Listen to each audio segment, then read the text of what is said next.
They assemble at night, each one having prepared as diligently as possible to the time given to them before the witching hour, the hour of reckoning, the time when they begin outdoor cartoon television. Stray Casts is on the air.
Fish it out.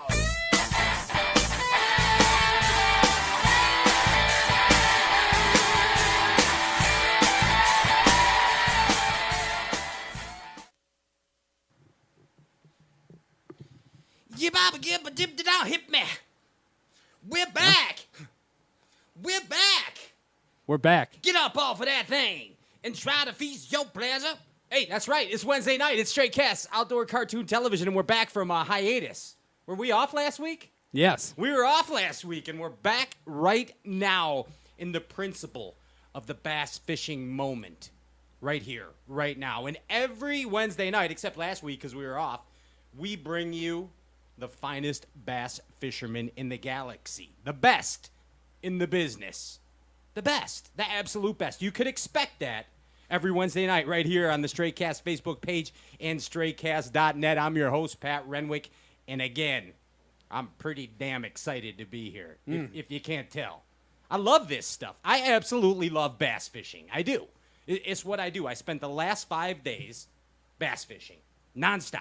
And talking about bass fishing nonstop. And now we're here to talk more about bass fishing. Tonight, super big show again. A bass fishing legend, an icon of the sport, joins us first. Coming to us live from Oregon via the Skype machine. Ladies and gentlemen, Jay Ellis coming on. Jay Ellis. Woo! Jay Ellis from Oregon. They got bass in Oregon, too, dude. He's going to tell us about it. Coming on at 7:40. He is the James Brown of bass fishing, the hardest working man in the sport. Also an icon. He is an icon, yeah. and his name is Mike and Ike Iaconelli. Mike Iaconelli coming on. Yes. Hey, JP, let me see those over there. Those see? They had... Holy cow, he knocked my head. You couldn't do that again if you tried. That was amazing live internet. Yeah! Wow. Sorry. What, he whipped it at me. That was a good throw. It was a bad catch. He whipped it at me. I mean, whatever happened to a lob? That was outstanding, though. Obviously, you're not a bowler. That is a highlight clip right there. Mike Iaconelli at 7:40 coming on right there. That was a perfect shot, dude. He hit the left can there. I got bit by a radioactive spider. I could tell. I could tell. Hey, so let's just start going opposite this time. The guy with the great arm, he's the Brett Favre. He's the Willie White Shoes. Gunslinger. He's the Willie White Shoes Johnson. Josie Wales. He put the bouge in the bougie. He's the hip hop fisherman, ladies and gentlemen. Jay T.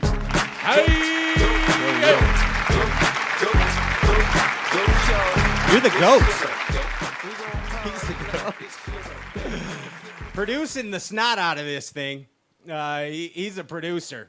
He's a bass fisherman. He's a daddy. He's a spreckler. He's a super spreckler. He's the king of the tackle sprecker, the lord of the sprecker. He spreckers his ass off every time he gets a chance. Ladies and gentlemen, the Ginger Ninja Andrew Ellenberger producing. That's my Gingy. That's my Gingy.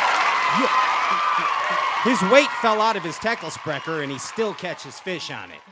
Believe that. Hollow. And he only paid $12 for the thing. He's not like you dum-dums paying $50 for it out there. Yeah, just wait a week. Yeah. Hey, Be patient. this guy right here, he's my bud. He's a drummer. He just bass fishes, and he bass fishes, and then he bass fishes, and he bass fishes some more. Sometimes I bass fish. He is the furious body snatcher. Ladies and gentlemen, this is Ryan Popcorn Whitaker. Snatching bodies. Snatching bodies. Thank you. That's my popcorn. That's the I popcorn. don't know about that nickname there. Popcorn leghorn. Well, you snatched a body. True I story. didn't snatch it. You did. You snatched it saw out it. of the river. You were a good man, Charlie Brown. You did the right thing. You're commended for that. So now it will pay off twofold. What do they call that? Karma? Karma. Paying it forward. Yes. Paying it forward. Hey, big show tonight. Don't go nowhere. Put the power poles down. When we get back, Jay Ellis joins us right here on Stray Cast Outdoor Cartoon Television. Ciao.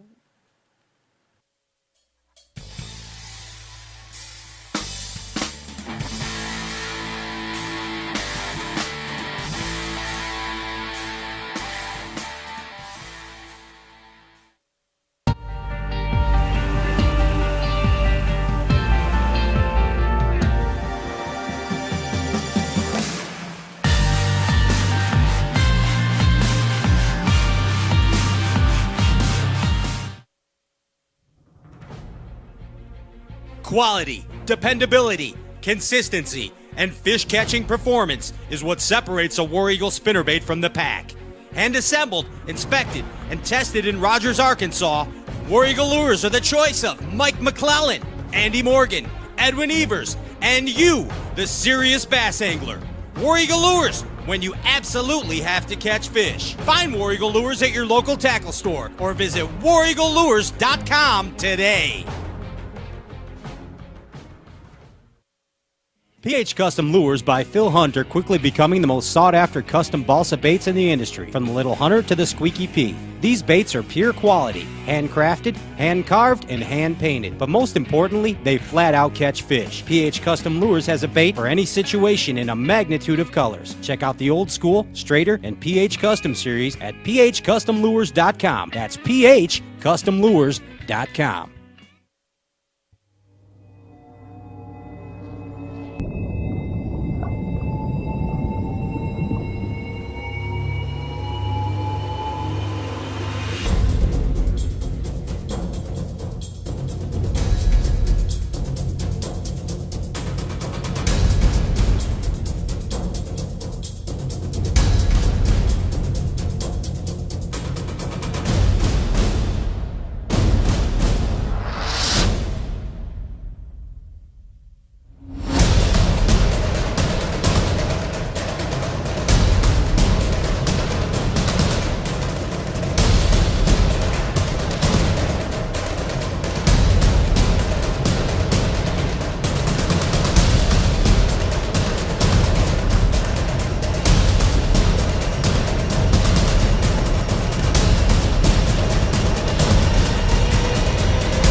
Welcome back to Stray Cast Outdoor Cartoon Television.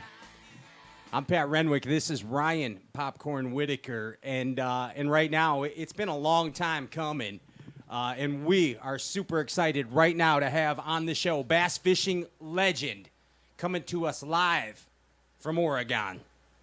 Ladies and gentlemen, Jay Ellis. Jay Ellis. Yes. Jay. What's going on, dude?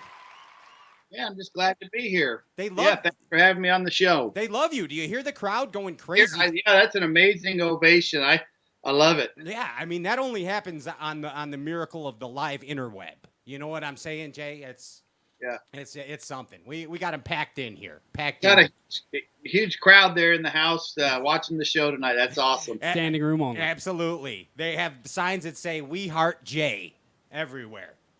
I got you. Nice. Well, that's an honor. I'm thrilled to be here. How you guys doing? We're doing really good, man. Jay, isn't bass fishing amazing?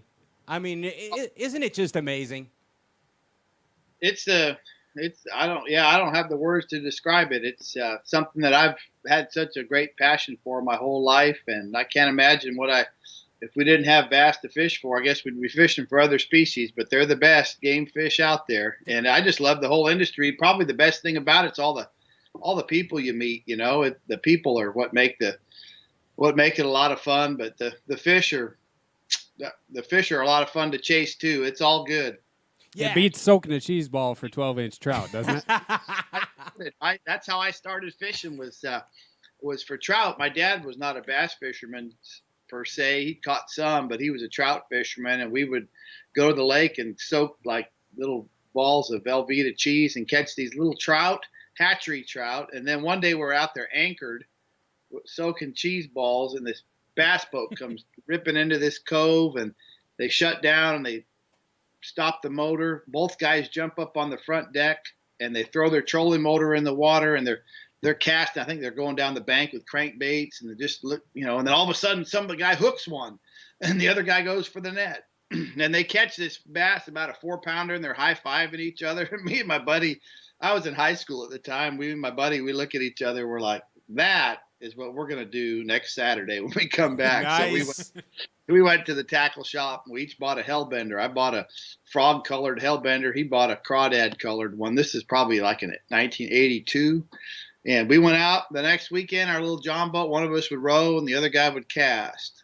And then somebody would catch one, and then we'd switch off. The other guy would row, the other guy would cast, and I'll never forget it. But yeah, it's a lot more fun than soaking cheese balls. Old school. That's the definition of old school right there. With the skull and paddle. Yeah, exactly. That's pretty cool. But anyway, that's how we got started. Yeah, no doubt, man. I mean, and you've been at this a while, Jay. I mean, like what? Yeah. 30 years or something? Yeah, this is about my 30th year. You're right. I went to college, graduated from Oregon State in 1987. And I started my pro career right after graduating. I went down to Lake Mead, fished the U.S. Open on Lake Mead. And so, that was June of 1987. So here we are in July of 2017. It's been 30 years, and I still love it. It's just a great way to, what a deal. Only in America, right? Yeah. In this little window of time could you do it. It's been a blessing. Yeah, and say, like, only on the internet can you do a goofy show about bass fishing and people actually watch it. It's amazing. Cool. I love it. Yeah. It's amazing. Yeah. We're you got folks probably watching all over the country, all over the globe tonight. So just want to say welcome to everybody, and thanks for joining. Yeah, that's awesome, Jay. And you're one of the guys, you're one of the first, I don't know how to put it, one of the first legends to come from the West. I mean, yeah, and you're one of those guys that you never had another job besides bass fishing, like Gary Klein, like your buddy Gary. Yep. I mean, yeah, that's right. Yeah, I started in 1987, and by then Gary had already started his career. I believe he started in 79. So he was like already been at it close to 10 years, and he grew up in Northern California, and I grew up in Oregon, and there's been a handful from the West. You got some guys, several in California have made a living at this, Aaron Martin, Skeet Reese, Jimmy Reese, Ish Monroe, and Brent Ayler. Luke Clausen, of course, he's from Spokane, Washington. Sure. There aren't many. I mean, you can count them on two hands, probably, all the guys that have ever, done it for a living for an extended period of time from the West Coast. But you think about Oregon, and you don't really think bass fishing, but there's some amazing bass fishing out by you, isn't there?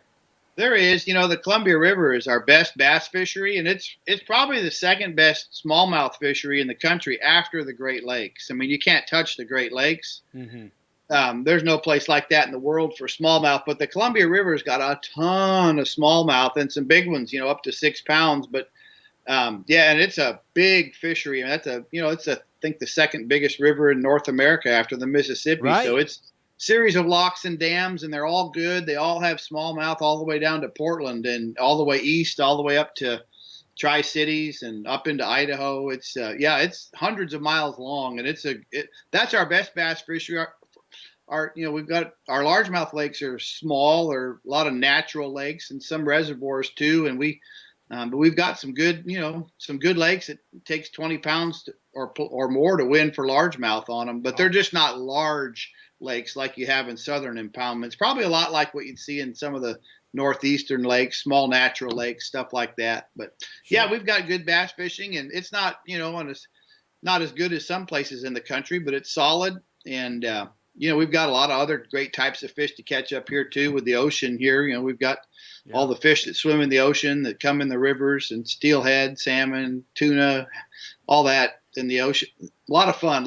There's always something to go catch. There's always a bite going on somewhere up here. Nice. You talked about how important for your career moving to Texas was. What was the reason for that kind of springboard in your success? Well, it's not just me. I think most of the guys that started their bass fishing careers from the West Coast ended up moving back east. I think Skeet is like the lone exception to that, but it just facilitates, traveling to the tournaments and practicing and getting, fishing a lot of tournaments. And I did that. Gosh, it was like 1991. Moved to Texas, and my wife and I lived there about 15 years, and I still have a lot of wonderful friends in Texas. And we lived at Sam Rayburn for about 7 years, which is a world-class fishery. Oh, and yeah. Just living there, I learned how to fish deep hydrilla and lowland southern impoundments. And you really kind of have to move back there to really get in the rhythm of fishing those lakes a lot, because they're a lot different than the lakes and rivers out west. How are they different? Oh, you've got, typically our lakes out here are deep, clear lakes. The only exception to that would be the Delta in Northern California, but most of the lakes are, the West is more mountainous than the Southeast. The Southeast is just lowland topography, and you've got, and they're a lot warmer water. You got threadfin shad, gizzard shad, all that. We don't have that up here, much like the Northeast, just because the shad can't live in that cold of water. So different forage. You do a lot more cranking and spinner baits and jerk baits and swim baits and all that. And out here you've got, it's for largemouth. It's interesting, if you drew a line across the northern third of the United States, I mean, tournaments are won with jigs and worms for largemouth up north. Now you get down south, the whole southeast, I mean, crankbaits and all those spinner baits and things, they really shine in those lakes that have a lot of threadfin shad. So you've got the forage difference, and then you've got the deep clear lakes versus the stained water lowland impoundments, and the lakes like in Florida. There's nothing like the lakes in Florida anywhere out here. So yeah, that's just a different world, but we've got some really good fishing out west too. I mean, the best, of course, is in Northern California, Clear Lake, the Delta, places like that. Bullard's Bar cranked out a world record spot, the last couple of years, spotted bass. So there's those two, and those, we've got big bass out here. We named Cody Myers Spotted Bass. Yeah, that's a good nick. Yeah, we called it Choo Choo Snoogin' Fatty Magoo. That was the name of his bass. That was his big bass. That's what I do. I always have my kids name their fish when they catch them. It's always fun to name them. But yeah, that was awesome. I told Cody, dude, you're the first pro to ever catch a world record. That's just, and then it didn't last. It got broken. Yeah. But still a big feather in his cap. Just an awesome deal. He's a great guy. Absolutely. Hey, man, in these 30 years, you've enjoyed abundant success, Jay. Absolutely you have. I mean, run it down here. 72 top 10 finishes, 5 wins. What else do I got here? 2 FLW AOYs. What year? What years were those? 0207. 0207. Also a BASS AOY 2003. Bassmaster Classic Champion 2002. I'll never forget it. Round of applause for the 2002 Bassmaster Classic Champion. That's you, Jay Ellis. Those 2 years. Unreal. We talk about momentum. There it is. But what I want to bring up to you is one of the most admirable things that I think I have ever seen a professional bass fisherman do. And I'm not saying I would do this, but I gained a lot of respect for you when you turned down that $100,000 from Bush Beer for the AOY. Yeah, do you still remember that? Yeah, I do. I was like, what is he, crazy? But I respected it. Oh, yeah. That was, gosh, I'll tell you that. I haven't told that story in a while. It's like 13 years ago. I got to go back in the memory bank for that. But that was the first year. It was 2003. Going into that year, we had, I remember I was on the advisory board with Bass back then, like a 10 angler advisory board. And they came to us before the season started and said, hey, we're thinking about doing this Anheuser-Busch Angler of the Year program. What do you guys think?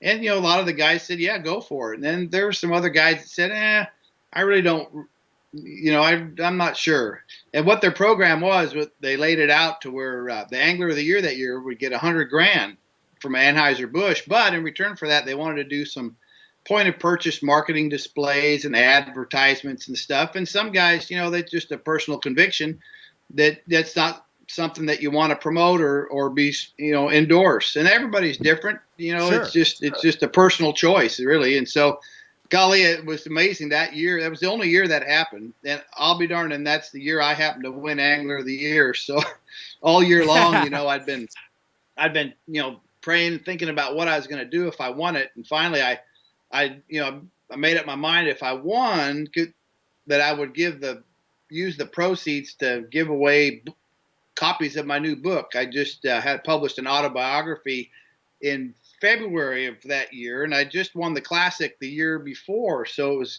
good timing for the autobiography. And so that's what I did. And Anheuser-Busch, they were thrilled with that choice. They said, hey, that's great. We don't want to force somebody to endorse our product, against their will. And I said, yeah, that's just kind of the way I am. And if you're all right, let's just roll with that. And they said, that's great. And so it all was good. We gave away about 20,000 books and people loved it. So yeah, I'd forgotten all about that. Time goes by, man. I'm glad you got a good memory. Dude, I'm a bass fishing freak. That's all I do is think about bass fishing. It's pretty stupid sometimes, but yeah, that's what happens. Hey, 2002 Classic. You kind of taught us all a lesson there, and I think it may have been the spawn of the term window of opportunity that we so often hear in professional bass fishing. You have to capitalize on the window of opportunity, and you certainly did that in that 2002 Bassmaster Classic, man. Tell us about that, Jay. Yeah, that was a lot of fun. So I was fishing a tail race, which is right below a dam. We were in Alabama on the Coosa River fishing Lay Lake. And at the upper end of Lay Lake, you have Logan Martin Dam. And, of course, above that dam is Logan Martin Lake. But the Coosa River has about 7 or 8 dams on it, and they generate hydroelectric power out of each dam all summer long. But when they don't generate the power all day long, it's just, if I remember right, it would start about 10 a.m. They'd start moving water, and then they'd shut it off about 3 p.m., just during the hot part of the day, when people are running their air conditioners and such. And so, yeah, and those fish in that river that I was right below Logan Martin Dam, they were conditioned to feeding when there's current moving. And when there was no current, you just couldn't hardly catch one. because they just eat when there's water, the water's moving. And so, yeah, so, all morning you would go fish, and you might catch one. But then when that water turned on at 10 o'clock, boy, here they came, and they'd be right up against these undercut banks, nice current moving through there, and you just pitch a jig up in there and float it along and just kind of hop it along the bottom. And then I'd catch them, and then they'd shut the water off about the time you went to weigh in. The best part of that whole deal, though, was that I had like 60 local boats watching me fish, which is typical for somebody leading the classic. Well, I didn't have to worry about anybody fishing my spot after I went to weigh in each day, because even if they fished it, actually the water would drop so low you couldn't even hardly get a boat there. The water would rise about 4 feet each afternoon when they turned the water on, and so it was a perfect scenario for a classic, because the spectators they weren't going to catch your fish after you headed to weigh in, and the fish would only bite like between 6 a.m. and 3 p.m. And I'd be sitting right there, and you hear a lot of classics. The guys, they'll show up and someone will be sitting on their spot on the third day of the tournament, or they fish their spot after they go to weigh in. It's just it can be a nightmare for the competitors, and of course it's public water. And those folks have a right to fish, but most fishing fans have an etiquette that wouldn't allow them to do that. But in my case, it didn't matter, because they wouldn't have caught anything if they tried it when I was gone. The water was off. That's awesome. That is awesome. Deal. Yeah. But you mentioned that those fish were conditioned to that current. Now, I have another question about conditioning. Do you think fish get conditioned to a certain lure or color at times? Yeah, they do. And I think that's they all our fish in our public lakes, they've all been caught not once but several times, and so when you have a new bait that comes along, it's just it can be very effective. A new lure can, like the Alabama rig when it first came out, those fish had never seen anything like that, and you could fool them so easily on that. And you see other baits that come along that are hot for a little while, and then they'll kind of fade. But yeah, fish get conditioned just because they're caught, and they're not really smart, but they're smart enough not to get caught on a buzz bait, more than in their life. Now, why do you think that the jig continues to work so well, though? It seems like the jig is almost the exception of that rule. Yeah, jigs do continue to catch fish, and that's more of a natural profile than a spinner bait or a buzz bait or something like that. But what really seems to keep catching them is like weightless, like worms, like Senkos and drop shotting, and those are just timeless. I mean, you can catch a fish over and over again on a soft plastic like that, just because it has such a natural look. It's not flashy, and it's unintimidating. It's not intimidating. So that's been the trend in our sport now for 15, 20 years. You got so much intelligent fishing pressure by all the local guys now, and the local anglers around the country are just as good as the pros were, 10 years ago. So the fish are very educated. They've all been caught more. When I first started fishing in the late 80s, you could go just about anywhere with a black and blue jig and a chartreuse and white spinnerbait and do really well in a tournament. But anymore, swim baits have kind of taken over for spinner baits. You don't much hear about good spinnerbait bites in big national tournaments these days like you used to. It's been a long time since they've dominated, and so you've got trends like that, towards your soft plastics, but jigs are still good too.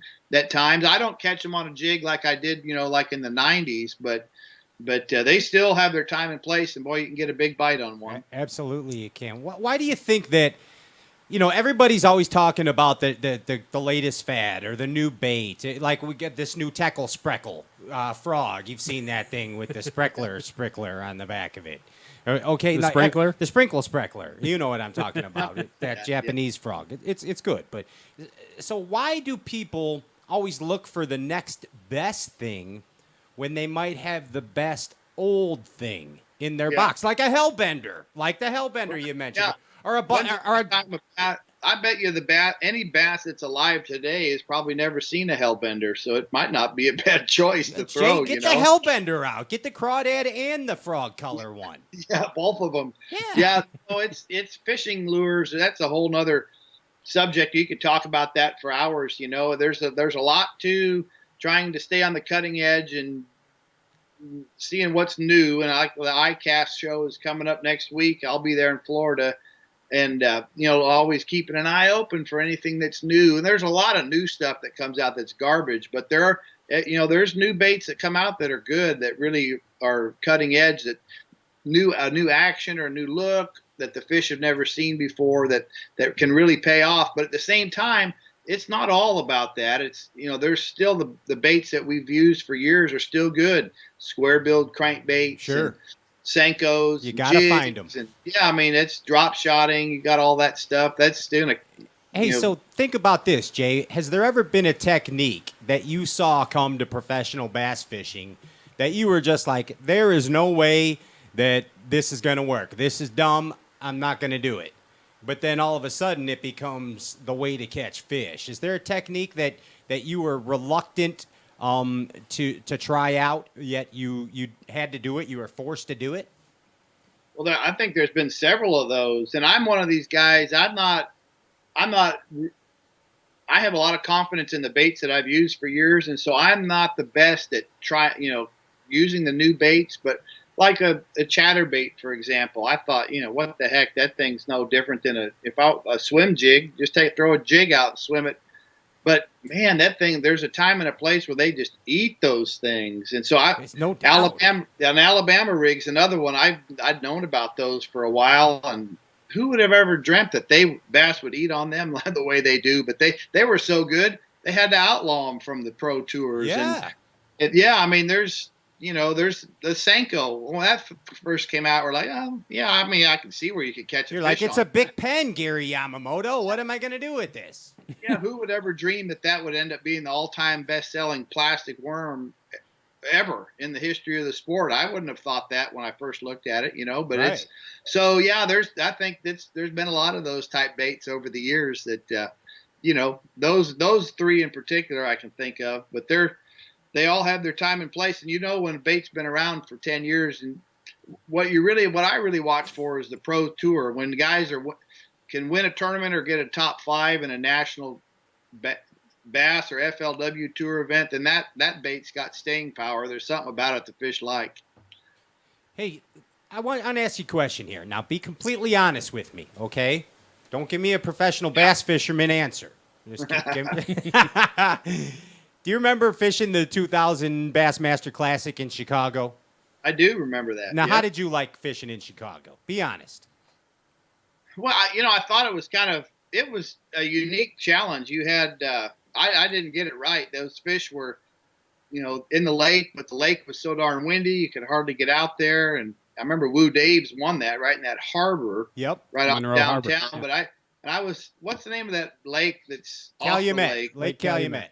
Yeah, Calumet. I went in there the first day, and I fished around a while, and there was a bunch of boats in there, and I got impatient. The fish wouldn't bite right away, and I left. And then the guy that was fishing right next to me stayed there all day, and he was like in second place after the first day of the tournament. So it was not a lot of fish, and I remember 10 pounds, 12 pounds was a huge bag there. Sure. But it was a great tournament venue, I thought, just because those lakes that are tough are really a challenge. Just to get, you know, 5 2-pounders is a great day. But what I remember most about Chicago, I went out into the lake and I locked into those canals in downtown. Yeah. And, you know, a bunch of canals that go all over downtown Chicago. And I'm fishing down one of those canals, and I hear, Jay! I look up, and there's my mom and dad were out sightseeing, just walking around downtown. That's awesome.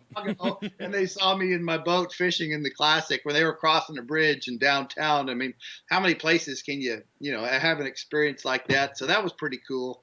And we weighed in at Soldier Field, and that's a legendary football stadium. So it was fun. Got good memories about Chicago. Good. I'm glad to hear that. And we know that the Classic will never come back here or an FLW. But if they did, it'd take more than 12 pounds a day. It would take more. Jay, you would not believe how good the fishing is in that Lake Calumet now. Ryan's mad at me right now for talking about it. It's pretty good. Yeah. Jay, it has come along big time. big time. But just Lake Michigan as well, too. It's taken upwards of 20 pounds on a regular basis to win out there now. So it's cleaned up a lot. The Great Lakes are better than they've ever been since the zebra mussels got in there. And gobies. And gobies, yeah. And it just, they're smallmouth factories, man. There's nothing like the Great Lakes. Yeah, Chicago, I don't think they'll ever go back there because the outdoor show was very poorly attended. And I think the reason is there's just so much going on in a city that large. You've got, White Sox are playing or the Cubs are playing or there's music concerts and there's just a whole bunch of things to go do besides go to a fishing show. Whereas in a smaller town, people really come out a lot more because the Classic's the biggest thing going on in that town at that time. So it's almost too big of a city to have the Classic in. But yeah, it was a good memory to say I fished that one and had I don't remember how I even did. I didn't do very well. 25th. You came in 25th. 25th, right in the middle of the pack. Right in the middle of the pack. Not too shabby for not knowing anything about it. Done better and I've done worse. That's Classic. So hey, let's play a little creative visualization game. Okay? Do you ever creatively visualize your day on the water? Oh yeah, you try to visualize loading a boat with big ones. All right, I'm going to give you a fictitious FLW 2018 schedule. Okay? And we're going to go in order here. And you tell me the technique you're going to win it on. Right, and you're winning all these. You're sweeping it. You're sweeping 2018. Okay, I hope you know that. You're sweeping it. You're going to tell me the technique you're going to use in the bait and the rod and reel combo. Okay? First stop of the tour, Lake Okeechobee. Well, Okeechobee, if I were to win a tournament there, it'd probably be either flipping, in heavy vegetation. So I'd be flipping like an ounce and a half bullet weight. Probably a Yamamoto flapping hog, black and blue. That's just a little craw punching those mats and the heavy bulrushes. Or a jig, a 1 ounce jig. I've caught a lot of good ones at Okeechobee over the years on a jig, flipping and pitching and that stuff. But yeah, that's how I'm going to win Okeechobee. Okay, Okeechobee down. Jay Ellis, 1 down. Second derby of the year, Beaver Lake. Beaver Lake. You're going there a little early. It's a little early this year. So what are we going there, like March? Yeah, let's say let's say late March. Make it fair. Okay, well, late March, pre-spawn, and you've got there's several things going on there, but it'd probably be a good jig bite somewhere. So I'm going to say I'd be fishing a jig with a there's different trailers that work well. Sometimes I'll swim a jig there at Beaver Lake. Sometimes I'll fish it on the bottom. But a little 3-inch Yamamoto craw on the back of like a finesse type jig is a good way to go there. There you go. And that's it. 2 down. 2 down. You've won 2 derbies in a row now. Then you're going to Champlain, like in April, like super cold, man. It's super cold in Champlain. Like, what do you do? I've never been up there in April. Is it still under ice? Maybe get my ice. 50-degree water. Yeah, it's 50-degree water. This is a test of the best. You know what I'm saying? Okay, well, 50-degree water, I'm going to be probably fishing like a lipless crankbait, like a red. Probably I would go with like a red color over the grass, and that would be a good one. Or maybe possibly a spinnerbait bite would be good too. If it was in a warming trend, I'd be fishing a spinnerbait. Okay, that was a little dark horse, the spinnerbait. I'm taking that. Now you're going to Toledo Bend. Oh, Toledo Bend. Nice. What, like in May or April? Yeah, we're in May now. Let's pretend we're in May. Yeah, okay. Well, May. Well, what I'm going to do in Toledo Bend is get like a 1 ounce jig, and I'm going to get on the outside edge of the hydrilla, and those fish out. It'll be post spawn. Those big ones will be schooling up in the deep grass. And I'll get out there with a jig and flapping hog, and I'll be punching that grass that's in 10 to 15 feet of water. Love it. I can already tell that was your favorite because when we said Toledo Bend, you kind of scooted up in your chair. Super excited, and the confidence came out. That's a great. That's world. All those are world class fisheries except for beaver. I got more, but we have some questions from your fans on Facebook, and that's way more important than anything that I got to ask here. So we're gonna get to the Facebook fan questions right now. JP, hi. What's going on? What's up, Jay? How you doing? Good. We got a. There's a rumor that the tour is going to Lake Lanier, And the guy just wants to know your reaction to that.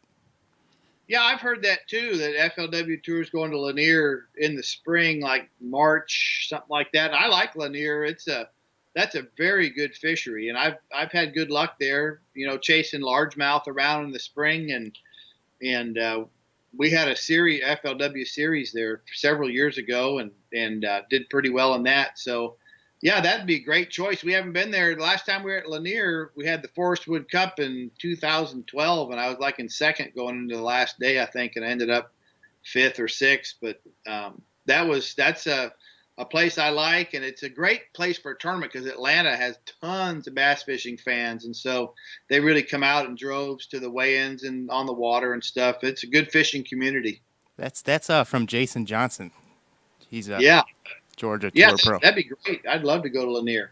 Yeah, well, let's put that one in there. You just won that one too. Yeah, won that too. You just won that derby too. 5 wins. All right, so now next how are we doing on time? We're right there. Okay, so you won. Now you win Table Rock. You won. I'm giving you that one. Eufaula. Here is the Forest Wood Cup 2018, fictitiously going to Lake St. Clair in August. How are you going to win this one? How are you going to sweep it? Yeah, well, you got to be out there drop shotting at St. Clair, probably in Lake St. Clair, and out in the middle, you just got to find that sparse grass, little rock veins out there, and you're just fishing a little drop shot, a little goby, or a little shad-shaped worm or something small, little smallmouth bait, and you'll catch about 20 pounds a day and seal the deal. Seal the deal. Jay Ellis sweeps the 2018 FLW Series. Right there. That's how we do it. That's how we do it, Jay Ellis. Right there. Hey, you had something pretty cool that you did last week, man, and so important for the future of bass fishing. Tell us about what went on last week with your charity. So besides fishing, I'm also the executive director of the Cast for Kids Foundation now, and that's really the nation's largest fishing charity. And we had a big fundraiser down in Texas last week. We were at Lake Waco, Texas, and we had several fishing celebrities came. We had a big dinner auction on Friday night. Then we had a tournament on Saturday. It was fun. We had Roland Martin was there, Jimmy Houston, Hank Parker, Gary Yamamoto. Alton Jones won the tournament. 3 fish for 18 pounds. What? Wow. Yeah. On July 1st, that's pretty good fishing for July 1st. And we only fished from daylight till noon. His team weighed in 3 for 18 pounds to win it. Alton wrecked him. But yeah, so anyway, it was a great time. It was just a fundraiser for the foundation to help us put on more events around the country, to take kids fishing. And the website is www.castforkids.org, and you can check that out. And we'd love to. We've got events in over 30 states, and we'd love to have events in every state. So if you got listeners that would like to host a kids event in their community, they can just reach me through the website there, and my Jay@castforkids.org. I'd love to help them. One of your fans or listeners put on an event in their community for the kids. Awesome. Absolutely awesome, Jay. Hey, thank you so much for joining us, man. It's been a long time since the Bass Buzz radio days, and then you made a special guest appearance a couple. I know. We were like back in May with my buddy Canterbury. Yeah. You popped in. It was like the Tonight Show. Appeared just for a second or two. But yeah, this is awesome. Anytime you guys need a guest, I'd be glad to come on here and talk fishing with you. I never get tired of talking bass fishing. That's for sure. Neither do we. Jay, thank you so much, and best of luck to you next season. And enjoy your summer break now. Okay. You got it. Heading down to ICAST next week in Florida, so looking forward to seeing all those new baits that are coming into the marketplace. Oh, boy, us too. Yep. Ladies and gentlemen, right. Jay Ellis, FLW Tour Superstar right here on Straycast. Take care, Jay. Hey, put the power poles down. Don't go anywhere. When we get back, it's the Jersey Devil himself, Mike Iaconelli, coming at you live on Straycast.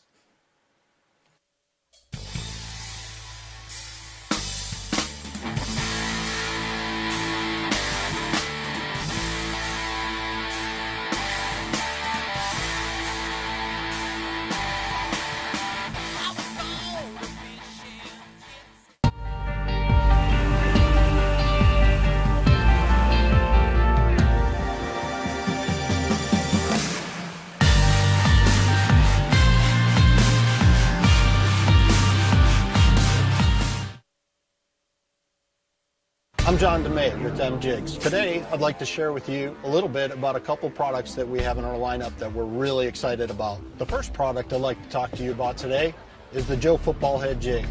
Right out of the package, you'll notice that our football head jig is different than most on the market. What makes our jigs different is the quality of components. Let's start with the hook.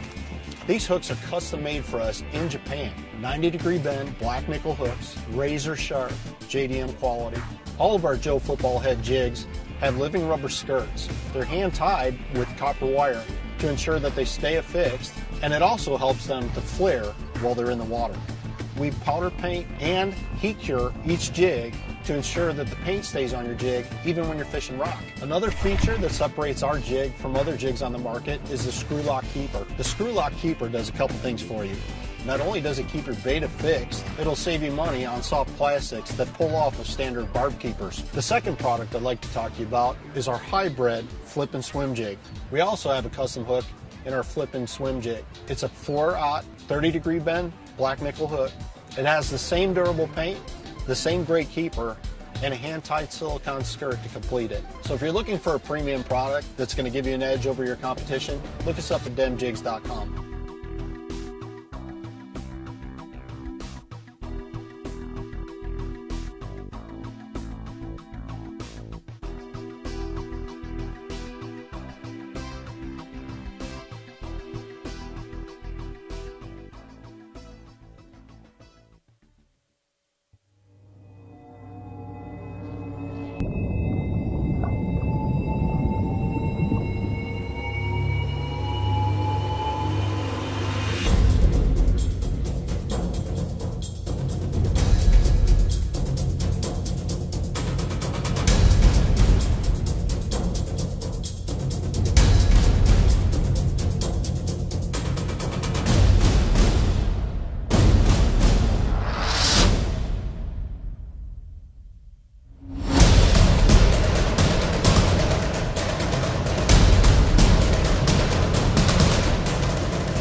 The swim jig technique is one of the most successful ways to put fish in the boat. Time in and time out, Brovani Bait swim jigs are just the right tool for the job. Beaming with quality, the Brovani swim jigs come in a myriad of colors, feature the best premium hooks and solid trailer keepers to give you, the serious bass angler, the confidence you need to accomplish your goal of putting more fish in the boat. So go to BrovaniBaits.com and start climbing the ladder to swim jig success. Outrageous Outdoors is quickly becoming the industry leader in tournament fishing apparel. There's no better way to represent your sponsors than with a Outrageous jersey. At Outrageous, you can get a short sleeve, long sleeve, sweatpant, the best prices in the industry. Outrageous also offers club and team discounts, special high school and college pricing. Our website is easy to navigate, and Outrageous' staff will make the process quick and easy for you. Outrageous Outdoors, offering high-quality tournament apparel for the weekend angler. Outfit yourself from head to toe. Check out Outrageous online at www.outrageous.com.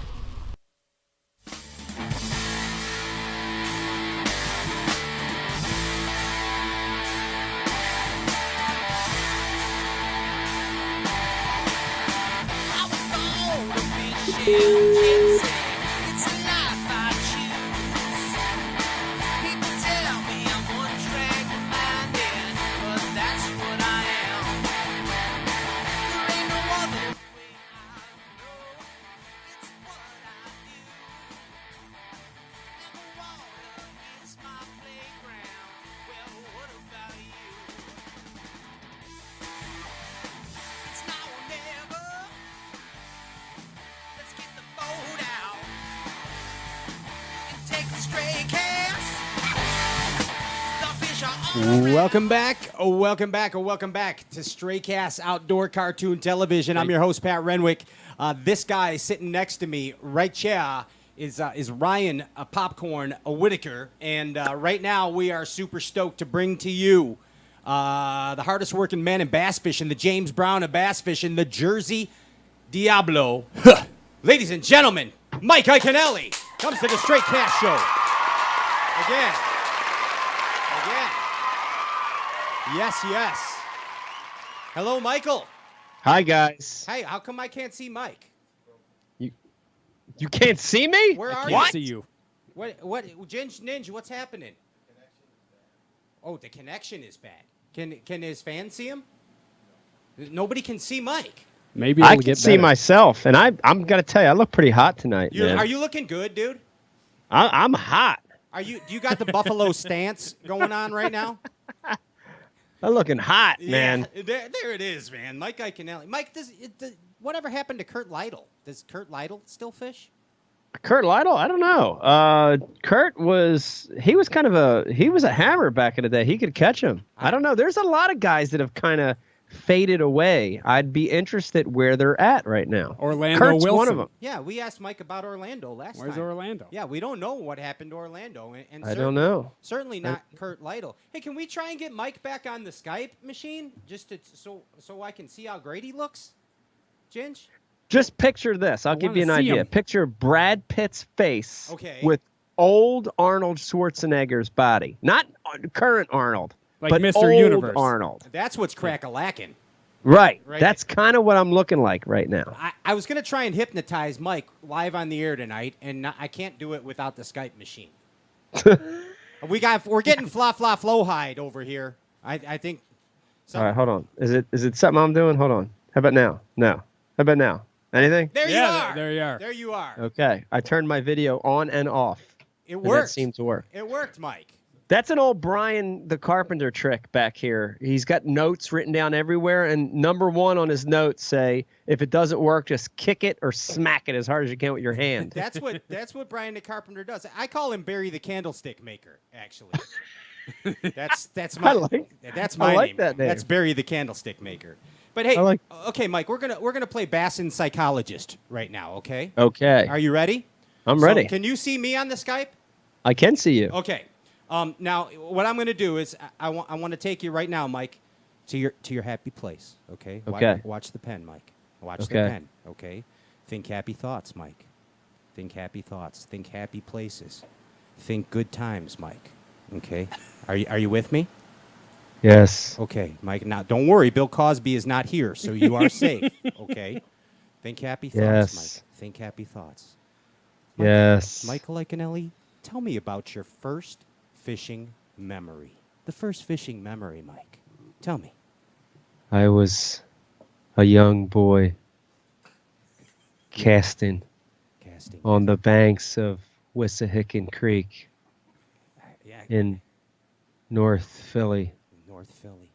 Fairmont Park District. Fairmont Park. Just breathe. There it is. It's a happy place, isn't it, Mike? A small stock trout ate my corn.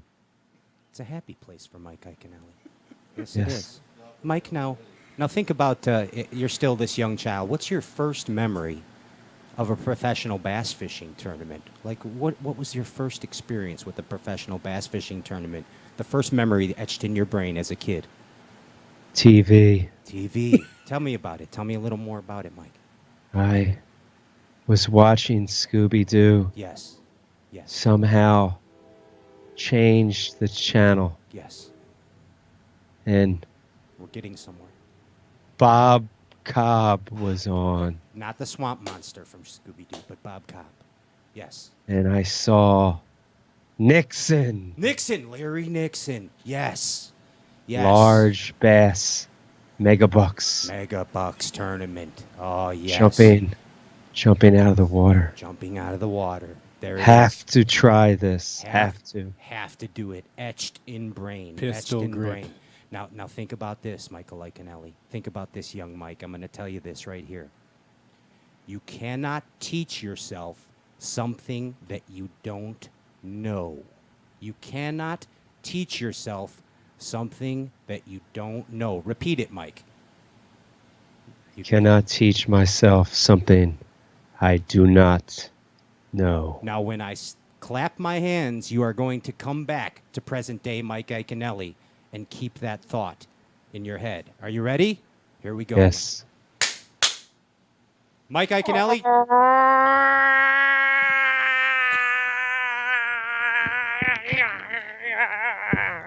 I think I'm back. He's evolved. What just happened? It's the 2017 Mike Iaconelli back. Wow. Hey, okay, Mike. I'm not sure if you remember what just happened, but you learned a few things about yourself. You brought yourself back. We went from the embryonic stage and now all the way back to the present Mike Iaconelli. And the last thing we talked about is you cannot teach yourself something you don't know, which brings me to the point. Here we go. You are now the teacher, Mike Iaconelli.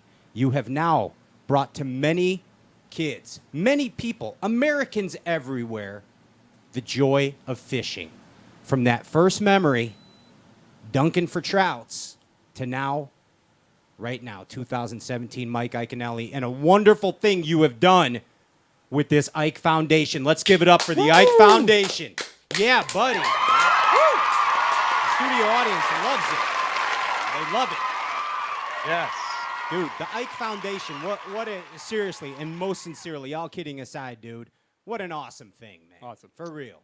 It's been great. It's been great. A lot of it, I owe that whole thing to Becky. I mean, we've been talking about the concept of creating something to get more kids fishing for, since I've known her for, over 10 years. And she was really the one that got it off the ground, gave it direction, gave it momentum. So, I'm actually give her a lot of the credit, but, man, I'm excited. This is a different piece of the puzzle for us. My whole career has been built around trying to win tournaments, trying to grow a fan base, trying to build new sponsors. And, this is something different. This is just pure, and it's just about growing the sport. It's important to me, man. It's real important. I'll be honest, like everything else could go away and turn to dust, but I want this one to keep going, man. This is something that's real important to me. Mike, none of us bass fishermen, us bass fishing freaks or fish heads, as you refer to them as, there has to be somebody to teach you what you don't know. I mean, and as simplistic as that sounds, Mike, the fact, there's so many educational things on the internet today, YouTube and the book face and your MySpace page, all that stuff. But the real deal is you actually need somebody to teach you how to do it. Okay? You do. You can't learn physics by reading a book. You can't do it. Yeah, that first experience is so important. And, the interesting thing about that first experience is it doesn't even have to be fishing. The art of casting, the experience of casting a rod and reel in itself can spark that interest from kids. And, man, I've seen it. Maybe about 4 or 5 years ago, we did an event in Central Park. I did it with Toyota and Bassmaster, and it was amazing. We had thousands of kids come through, and I want to say 80% of the 2,000 kids that came through to do this casting demo, 80% had never even cast a rod and reel before. And it's that spark. You need that spark. And if you're in South Alabama, fishing tends to be more of a pastime. Sure. Where kids and youth will naturally get into that, right? They grow up in a household where it's there. They go to school. Their other classmates are doing it. It's kind of a thing in South Alabama. But you get to other parts of the country, you get to Chicago, you get to Philadelphia, New York City, Los Angeles, Portland. I mean, the list goes on and on. There are a lot of places where fishing isn't a part of a kid's culture growing up. So, to be able to help with that and to be able to help existing groups that are already doing it, to start groups that don't have them. This weekend, we're going to see a lot of kids from Philadelphia and Camden, New Jersey, who have never fished before, show up and cast a rod and reel, get a tackle box. And maybe that'll be the spark to get those kids to do it again. And that's a rewarding feeling. There it is, the spark. And you know what, not only the thrill of actually catching a fish, but what's also appealing to a lot of kids, especially about bass fishing, is the fact that, kids love toys. As a kid, we all loved that. We had our Matchbox collections, our Star Wars action figures, whatever it might be, Mike. And then it kind of was replaced by lures. It graduated to having a kick-ass tackle box. You know what I'm saying? I mean, it's endless. Yeah, too. They keep getting new toys every year. But seriously, man, congratulations on to you and Becky for starting this Ike Foundation thing. It's a sweet deal, dude. Thank you. It's a great thing you're doing. It's awesome. Man. It's like I said, it's a great feeling, and this is our second annual Ike Foundation Celebrity Pro-Am we're having, and it's getting bigger and better every year. We've got a lot of pieces to it. We're doing an amazing dinner on Friday night with a silent auction. There's going to be a lot of pros there hanging out. Of course, the tournament, which has a kayak division this year, is on Saturday, July 8th. And then the big thing that I love about this event is our Family Fun Festival, which is 11 to 2 on Saturday, July 8th. And anybody can come out. Bring a kid, bring your neighbor, bring a nephew, a son, daughter. Just bring them out. Let them cast. Let them get a tackle box. It could be life-changing. Yeah, absolutely, it can. And, dude, paying it forward. It's what bass fishing's all about, dude. Paying it forward. Right. True there. that. Hey, let's get into some serious bass head stuff. What do you think? Yeah. I like it. All right. Let's get down and dirty. Are you ready here? I like it. Mike, what's the gentleman's code of bass fishing?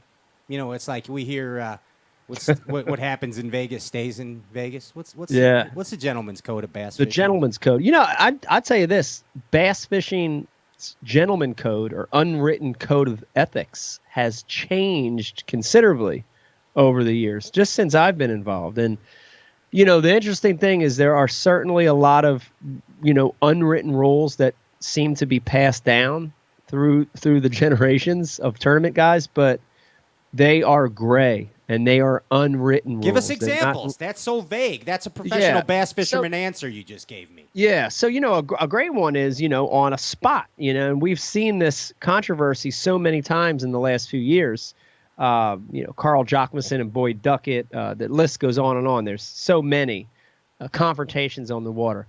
And what I learned coming into the sport, and this is going back to the late 90s, was the unwritten code went something like this, which is the first day of the tournament, everything is pretty much fair game, right? So if you launch the first day and you pull up on a 200-yard ledge and you pull up and 20 minutes later another dude pulls up, man, you got to work it out. You got to figure out a way to work together.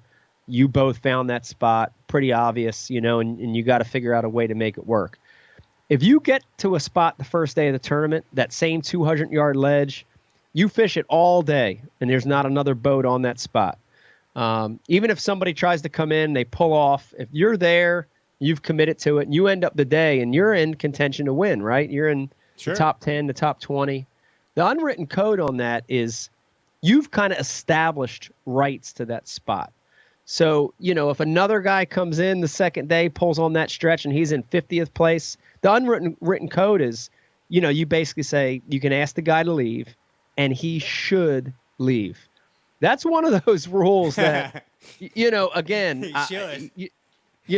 It's unwritten, it's gray, and I really feel like that as time goes on, it's losing its credibility. That rule's kind of changing a little bit now. I don't know if it's a sign of the times or what it is, but it's another one of these codes. And there's so many like that in fishing that really don't have rules. That's the gentleman's code of bassing right there. Yes. What happens on day one stays with day one and carries on. Right. Don't you wish it was that easy, Mike? I wish. Don't you wish it was that easy? Is it just not. that there's more people on the water? I mean, I don't get why it would change. Are there just more fishermen now? I think there's more people in the water. I think, as the stakes increase, people lose that a little bit of the ethics go out the window, right? Mm-hmm. When I first started, first place in a lot of these events was $30,000 or $40,000. Now you're talking about $100,000, $200,000, $500,000 in some of these events. Mm-hmm. So when that kind of money's on the line and there's pressure, these guys are going to do anything to win or make a check or get points. It's cutthroat. And I don't totally blame them from a standpoint that you got to remember now. Think about this. I'm going to maybe shock a lot of people when I say this, but I'm just going to go ahead and say it. Please do. I bet you 70% of the pros are really, I don't want to say struggling, but it's tough. They need to make a check. They have to make a check. That's so sad. Think about that. Yes. In what other professional sport is 70% of the professionals struggling to make it? None. No year to other year? sport. That's Poker. disgusting.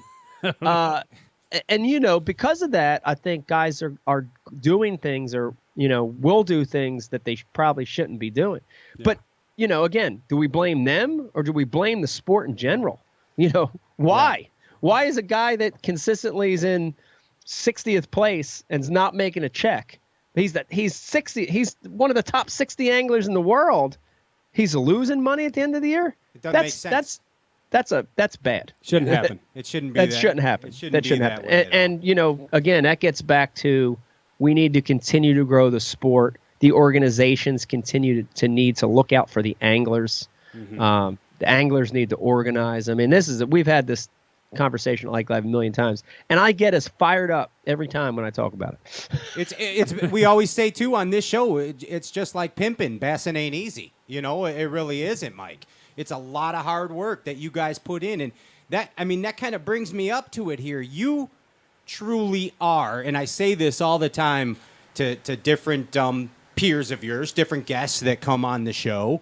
I've said it to you before, but you are, in my eyes, the James Brown of bass fishing. You are. Get up. How? Yeah.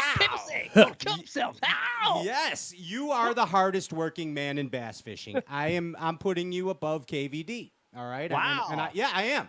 And I'm better than Kevin on one thing. Woo! Yeah, you got him there. But dude, your work ethic is bar none. You are always freaking working, dude. No matter what. I mean, you're working right now. I mean, you really are. You're on this dumb show right now, and you're it's a great show. I tell you, there's actually a few things at play there. One is it is something I love. Fishing in this sport is something I've loved since I was real young. So that's part of it. The other part of it is I wouldn't call it being a workaholic, but I would call it not being able to sit still well.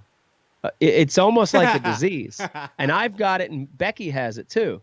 So you put two people that can't sit still together, and you just can't stop. Like that movie True Romance. That's like you guys. You remember that one? No, With but that's Christian probably Slater? us. Oh, Yeah. Patricia Arquette. Yeah, Come on. Patricia Arquette. You're Christian Slater, and Becky's Patricia Arquette. Nice. Google that later. Okay, I will. Yeah. Yeah. So, it's a little bit of just not being able to sit still, but I do, as I get older, I do see the light at the end of the tunnel, sort of, meaning that I'm not going to do this. I'm not going to keep at this pace till I'm 65, 70, 75 years old, like a lot of these guys in the sport are doing. Hats off to Rick Clunn and Jimmy Houston and Roland Martin. Jay Ellis, who we just had on. Jay 30 Ellis. years, Hats off to those guys for hustling all these years. Oh my God. What an amazing thing. But that's not me, and I'm not saying I'm going to retire and leave everything behind, but I do see a day when, competitive fishing will end for me, and I'll pick some of these other pieces of the business at a slower pace. The speeding train doesn't stop on a dime. Yeah. Yeah. Like the Ike Foundation for sure is something I want to continue to be involved in. Ike Live, hopefully, as I ease out of other things, will grow and get bigger. So, that's kind of my grand plan. Word on the streets is that you want to get out of competitive bass fishing. True or false? Eventually. Okay. Yeah. Eventually. Sooner than later? I think, I think within 5 years, give or take, I think I'll be ready. And then you're gonna like take over as host for Fishing University, Charlie Ingram, right? Get you some jeans. Are you getting Diamond Gusset jeans as a sponsor? I might. I tell you, actually, you said that kind of kidding, but TV is a frontier that I would like to conquer again. I was making fun of Charlie Ingram, not TV. Yeah, no. I love Charlie Ingram, but what we're doing here, what you guys are doing, I think the world is changing. I think podcasting and the web and YouTube have definitely changed the way people view stuff, but TV still has a lot of power. And my grand vision of where I want to be on TV is not on Sportsman's Channel or Outdoor Channel or Pursuit Channel. Nothing against those channels. They're great fishing networks. Sure. But I want to get to a place that's a non-fishing network to be able to keep growing this sport, right? Can you imagine having a show on Nat Geo or Discovery or, the Travel Channel, and instead of reaching 8 million households that are all fishermen, now you're reaching 80 million that 10% of them are fishermen and 90% don't do it. That's the place I want to be. Cinemax After Dark. That's where that's my dream. Cinemax right After there. Dark. Yeah. There it is. MLF's trying to do it. Yeah, it's happening. It will happen for you, Mike. Dude, you got the charisma. That shit's gonna happen right there, no doubt about it. Hey, let's go back to 1992. 1990. Woo! Yeah, boom, delving back into song. 92. Mike Iaconelli, Lake Norman, Pro-Am event. Ooh, one of my favorite stories. Finesse in fish. in the Gone with the Wind epic Mike Iaconelli novel. Biffle versus Brower and Iaconelli versus Biffle. Wow. Yeah, tell everybody the story in case they don't know it. I don't think a lot of people actually know that story. I remember. Unless you read the book. Yeah, it was an amazing story. It was 92 or 93. I'd have to get my dates exactly straight, but it was right there. And basically, I was a club guy. Loved the club fish. Had a little John boat. I was a sophomore in college, I think, at that point. And man, I wanted to experience a big tournament.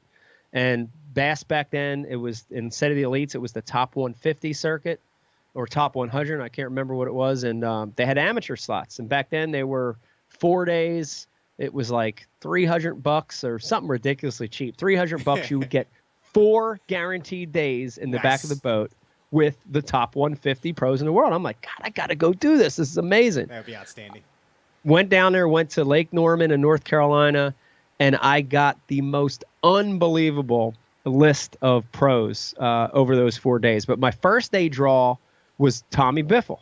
And man, I knew, if you didn't know Tommy Biffle, you were living in a closet somewhere. So I knew, I knew about him and really had watched him from afar for a lot of years. This was like a dream come true. So we meet at the meeting that night, and he's real short on his answers. He's like, we know. We had him last week. We'll meet you at the hotel. And, we're gonna be flipping jigs. And, I'll meet you there. So he told me whatever hotel it was. He's, I'll meet you. Meet me at my hotel. I'm at the Red Roof Inn. Okay. Well, there, Lake Norman, there's like 10 Red Roof Inns within, a 20-mile square radius of the meeting. So I ended up not meeting him, and I had to like eventually. This is pre-cell phone too, right? Yeah, I'm pretty sure it is.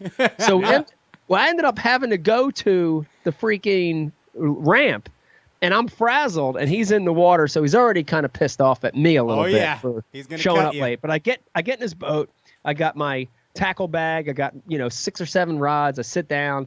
And I'm still like a kid in a candy store. I'm excited. I had never been on a bass boat before, a real bass boat. I'm not talking about a 14-footer with a 9.9 on the back, an actual bass boat. So I get in. I'm sitting next to Biffle. I'm like, this is amazing. Our boat numbers call. We pull out. I don't know what to expect. Dude, we just start flying. We go down the lake. We're going to start. He's going to fish top water for the first hour and flip a jig the rest of the day.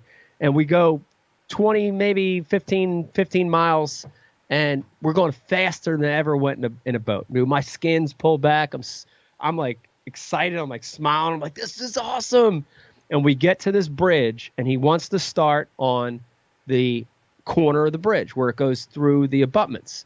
And there's a boat there. So he kind of pulls up and sees it and then veers off. And now he's going to start on the opposite end of the riprap. So we burn down there. We start on that end, and now we stop and we're heading back the other way. Well, I'm looking, and I don't even have a bait in the water yet. I don't think I'm looking, and that boat that was up there that he saw in the middle of the bridge, I see him get on pad and start coming straight at us. And Biffle's firing away. He's got his head down. I don't even think he sees it, but I see it. I'm like, what the heck? It looked like kind of like a missile coming at us. Well, here it goes. This boat comes on pad and sets down 10 foot from us. Sets down on pad. We're like in wake, up and down. And I look, and here it's Denny Brower. What? In the boat. And he sets down, and he starts lighting Biffle up. Wow, the intimidator. Unbelievable. I heard words I've never heard before. I'm from Jersey. I've heard words I've never heard before. Every F and modification of the F word you can imagine. You knew that was me. You knew I was going to start there. You saw me in practice. F, this, F. Dude, I mean, Tommy never even had a chance to protect himself. He just lit him up so bad. Turned around, got back on pad, waked us again, got to the end of the bridge, went back to where he started. And, dude, Tommy basically just looked at me. He's like, come on, let's go. And that was it. So that was my introduction. And then did you say hashtag gentleman's code of Bassin? Yeah, unbelievable. But, that's... welcome to the big leagues, Mikey. It was interesting, as a college student seeing this for the first time. It was pretty, was eye-opening. Unbelievable, awesome. Man. And come a long way. A lot of people don't know, Mike, that you are actually a kind of like the Nostradamus of bass fishing also. You can predict the future. Hey! Yeah, it's true, right? Hey! It's true. Hey! Yeah. I mean, you can predict the future of bass fishing. I have actually heard you do it before. You were one of the first guys to suggest a carnival-type atmosphere for bass fishing. Weren't you? Yes. Weren't you, Mike? I read your file, bro. I read your file, dude. I was one of them. But they didn't totally take my idea. Okay, hold on. I said a lot of beer, and I said a semi-nude clad promo models all over the place. And elephant ears. Right. And they whipped left cream. a few of those things out. But, yeah. There's one of them. The other thing was to change the format a little. And that suggestion was a pure form of bass fishing, similar to what you have going on with MLF right now, isn't Absolutely. it? Okay. Absolutely. You were a trendsetter. You were paving the way back then. Pure fishing. Now what? Fish the moment. Pure fishing. No blue dots. No blue dots. Now, here's my question to you. I need you to give us a stray cast bass buzzing outdoor cartoon television exclusive, and give us a prediction of the future of bass fishing. Ooh. Give it to us here, Mike. Okay, I will give you a little prediction. And I've actually said this one before. We've talked about this on Like Live, and I didn't really state it as a prediction. Wait, no, I want an exclusive. Okay, this is an exclusive. Okay, this is an exclusive. Thank you for appeasing me. In the near future, and that could be anywhere from 5 to 10 years, there will be one premier circuit. So Bass and FLW, as you know them now, competing top-tier circuits, there will be one. There will only be one top-tier circuit. So one will absorb the other, or someone new will come in and buy those two and delete them, or a theory of that. Okay. But that will happen. There will be one circuit in the next little bit, not two. There it is. That's a prediction. That's totally feasible. Totally feasible right there. Where's our suspense sound effect for that one? Where's that one? Hold on. There it is. And I hope that everyone on that circuit can do well and not be struggling at the bottom 70%. Yeah. Yes. Sugar plums. Yeah, I hope so too. Try and reset the video again, Mike. Ginger Ninja's telling you to try bury the candlestick maker's trick and reset the video. Reset. Yeah. Okay. Ready? And go. Go. Did it work? Kinda. Now you're froze again. Let me try it again. And go. And let's see if Mike comes back as a unicorn. What? Now it's just What? a turntable. He's got 2 turntables and a microphone now. Yeah. Right. What? There it is. Okay. Anyway, you can still hear us, right? I can hear you. And can you see us still or no? I can. Because now we just see Brian the Carpenter on the screen again. Somewhere deep down in my heart, I still love you. There you are. Yeah. Now we got you back. Yes. Mike. That's a great video. I can by the way. actually see you now. See how I like happy I turtles. got? You see We have how- movement too. I like turtles. I like turtles. Hey, Mike. Turtles. You know we're from Chicago, right? We're Chi-town. Yeah, we're actually from. I'm in Indiana, dude. I mean, we're from outside of Chicago. Half of us are from Chicago. Yeah, half of these guys are from Chicago. We're the smarter ones from Indiana. Me and Jay That's debatable. are from Indiana. we're CAT KAT smart. But you know the blues is a big part of Chicago, Mike. Sure. And it's a big way to it's a big stress relief, man. It's a way to let it out. You know, you gotta let that boy boogie woogie. You know what I mean? Sure. You know Yes. what I'm saying? And we know that that bassing ain't easy. You know what I'm saying? Are you feeling me? Yes. Can I get a witness from Mike Iaconelli? Amen. Can I get a witness, Mike Iaconelli? Yes, sir. Mike, you are about to become a Chicago blues singer. Are you ready? Yes, sir. Yes, sir. Yeah.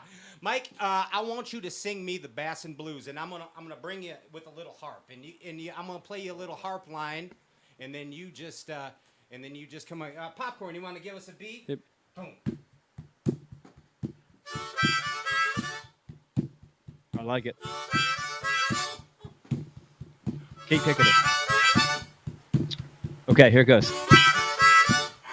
You know, I've been bass fishing from the age of 2. I used to use corn. I didn't wear no damn shoe. Now I'm bassing, catching big pigs.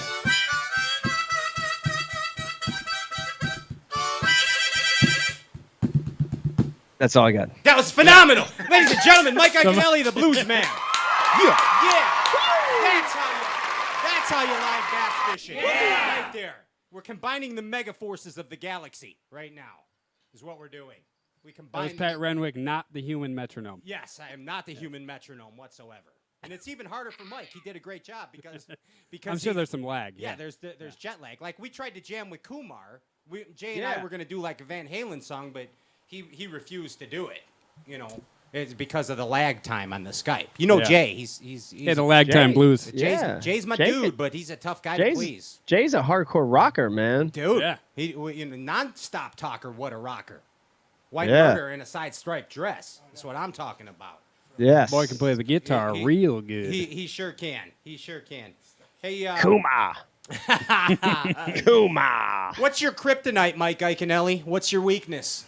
And I got a lot of them, man. Tell us about in fishing, my kryptonite is really, really, really deep water and spawning fish. Spawning fish. I hate looking at them. I can't stand it. I can't do it. I don't like it. When they're bedding, I don't like it. I'd go the other way. It's kryptonite, man. You just don't enjoy it? There's a lot of things at work there. One is my eyesight is actually terrible. I've got, even wearing contacts, I still don't have the best vision. So that's part of it. The other part of it is my patience level. To be a really good sight fisherman, bed fisherman, you've got to have a tremendous amount of patience and be able to sit with a fish, learn a fish. And that could take 10, 15, 20, and sometimes an hour, on the right fish. Yeah. And it's so hard for me to sit still, so that's another factor. So ethically, I don't have anything, I don't think anything's ethically wrong with it. I got to move, man. I can't sit on a fish like that. You get fidgety. Tough. I'm actually surprised to hear it because one of my favorite Mike Iaconelli moments was 2006 Lake Gunnersville when you modified that worm into like a 2-inch French fry. Yes. And that was awesome. Yeah, it's interesting you say that because the year that I won AOY, which was 2006, back then there were 11 events. It was a grueling long season. And I think out of the 11 events, I want to say I bed fished or sight fished in like 5 or 6 of them. Almost, like half of the events, I sight fished. So, I say that, but, and again, even now in my career, I do it when I have to do it. And there are times when you get out there and if you're not doing it, you're getting beat, and I will do it. But I'd rather catch them a million other ways than sit down on them like that. Right. Too fidgety. Too fidgety. You got it in you. It's got to get out. Just as it's the coffee, the Red Bull, the 5-hour energy, the caffeine bar all mixed together. I don't know. It does something to me. There's no mystery either. You know how big the fish is. It's like... That's true, and that's a bonus of that style of fishing. You're no Flanders Grigsby. No, when it comes to that. He's got a tremendous mustache, by the way. It's phenomenal, dude. I love that thing. It's one of the finest mustaches in the land. It's a push broom. Yeah, and when he was on the show, I asked him what he thought of Ned Flanders, and he didn't know who Ned Flanders was. Wow. Yeah, but I educated him. I mean, that mustache is the quality that he, in his will, he should definitely have that mustache saved and preserved. Yeah. He's to bass fishing what Raleigh Fingers was to baseball. Exactly. Yes. Exactly. Like the story for I don't know if I should talk about this. Sure you can.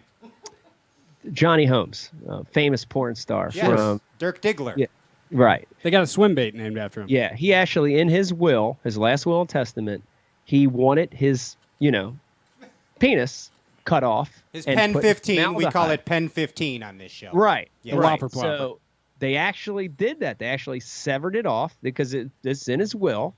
So this was his last wish. And they severed it off. They put it in formaldehyde and preserved it. And I want to say it wasn't right away because I think it stayed in the family for a while.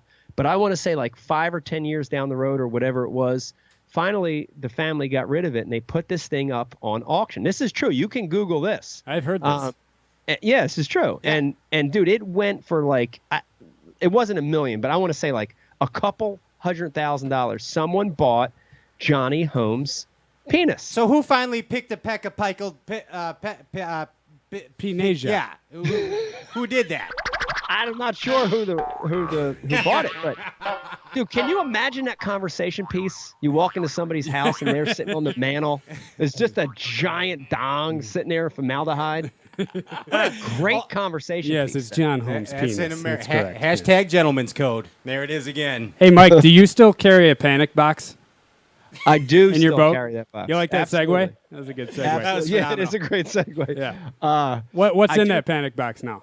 I do carry it. The panic box now basically has some new additions, but it's a lot of the same stuff. So I've got inline spinners. I've got hair jigs, which hair jigs now have become more of a staple. Back 10 or 15 years ago, not a lot of people were throwing them. I've got a lot of small grubs that I keep in there. So 2 and 3 inch grubs, not big 5-inch grubs. And then I've carry a few ultralight crankbaits and ultralight topwaters in there. So a crappie crankbait style lure, little tiny rapalas, little tiny countdown rapalas. A lot of these baits are more for panfish or crappie or trout than they would be for bass, but I don't get rid of it because, as soon as you take that box out of your boat, you're going to need it. You're going to have a condition where it happens. But it seems like about once or twice a year, I end up digging in there, finding it, ends up helping me in a tournament. Busting out the panic box. Busting it out. Hey, Mike, it wouldn't be a straight cash show if we didn't play a game show with you. Let's do it. Are you ready to play a little game show? I'm ready. What do you want to play? You want to play Bass and Match Game or What's on Your Mind? Oh, how about What's on Your Mind? Let's play Sounds What's more on Your interesting. Mind. There it is. All right. Ladies and gentlemen, here we go. Maestro? Yes. It's time for What's on Your Mind. I'm your host, Pat Renwick. Today's guest, Bassmaster Elite Series champion, Mike Iaconelli, here to play What's on Your Mind. Mike, I'm going to give you a phrase, and you tell me the first thing that pops into that bass and brain of yours. Mike? Yes. Dirtiest word in bassin. Dirtiest word in bassin. Dirtiest. Dirtiest word in bassing. Yes, dirtiest would word. be Bass feces. Bass feces. Okay, we'll give him that. That was awful, Mike. Thank you. Jigger polling. Jigger polling. Jigger polling. Yeah. Fishing the California Delta in the Toolies. In the Toolies. He got that one right there. He got that one. Thanks, Mike. Thank you. That was awesome. D. Thomas. D. in the house. Thomas. Rubber nipples. Jigger polling. Yes. Planet Rock. Planet Rock. Oh. Planet Rock. First thing that comes to my mind would be airbornes, but not regular airbornes. Airbornes grabbing your crotch. There it is. Old school. Old school. Yeah. Old school. Yes. You're ace in the hole, so to speak, Mike. You're ace in the hole, so to speak. Ace in the hole. Yeah. Would be Becky. Becky's your ace in the hole, so to speak. You know, in those tough tournaments, you know what I mean, where you're not catching them. Yeah. You Yeah. just, yeah, it's your lifeline. Smart you know, answer. Becky, what do I do? There And it she is. says, smoke grub. Smoke. Never fails. Never fails. I can't believe I ate that. Ooh, I can't believe I ate quail egg hand roll Quail egg hand roll. in Japan Wait, that- last year Are you with nuts? Marizu. Hey, He made you eat that? yes. Hey, Would you eat mountain oysters? yes. Wait, was that Stormtrooper? It sounded you sounded German for a minute. Jay Kurmar. Martin Stone, now you are just being a dick. Here comes trouble. Last phrase, here comes trouble. Here comes trouble. Ishman Rowe. Ishman Rowe. Here comes trouble. Hey, are we out of time? Is that what Ginger's telling me? The Ginger Ninja's telling me we're out of time, Mike. Hey, we look forward. We'll be at your house tomorrow, man. We're looking forward to see you tomorrow. Yes, it's going to be really fun. Can't wait to see you guys. We're going to have fun on Ike Live. And anybody listening and watching, please go to the IkeFoundation.org if you want to help get kids fishing. And still got a lot of stuff available for this weekend if you're interested. Awesome. Mike Iaconelli, thank you so much for coming on the show once again. Dude, it's always a good time with you, man. I have a lot of fun. Thank you for having me again. It's fun stew and giggles dumplings every time with Mike Iaconelli. Thanks, Mike. All right, take care. We'll see you soon. Hey, ladies Bye, and guys. See gentlemen, ya. that is Mike Iaconelli. Go to the Ike Foundation. What is it, IkeFoundation.org? Okay, go to IkeFoundation.org. What? The IkeFoundation.org. Still a chance to get out there. Good time for all. Hey, until then, we bid you bass wishes. I'm Pat Renwick, Ryan Whitaker, Andrew Ellenberger, JP High, Larry Kyleman, and from all of us to all of you, Merry Christmas. We love you. Peace out. See you next week. Ciao. Bye.